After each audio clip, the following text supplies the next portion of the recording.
সুমন আনোয়ারের রোদ বৃষ্টির শহরে দিয়ে যাত্রাটা শুরু হলো এবং আমি বলবো সুমন আনোয়ারের মতো একজন পরীক্ষিত নির্মাতা তাকে দিয়ে যখন যাত্রাটা শুরু হয় এবং এই প্রজন্মের একদম তরুণ নির্মাতা যারা রয়েছে তাদের সাথেও কাজ করা হচ্ছে, বোঝাপড়াটা আসলে কেমন হয়? তরুণদের সাথে কাজ করতে গিয়ে কি কখনো ফিল হয় যে বড়দের মতো আচরণ হচ্ছে না, বা বড়দের মতো আচরণ বলবো না, মানে নির্মাতাদের যে একটা ব্যাপার থাকে গাইড করার বা ডিরেক্ট করার, একদম তরুণদের সাথে কাজ করতে গিয়ে কি সেই ব্যাপারটা পাওয়া যায় নাকি রিকোয়েস্ট করে শ্যামল ভাই এটা একটু এইভাবে বলেন? না, মিক্সড।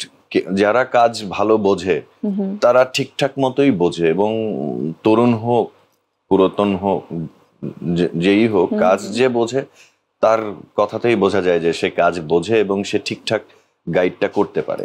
আবার যারা একটু কম বোঝে অথবা কাজ করতে করতে বুঝে যাবে এরকমটাও আছে।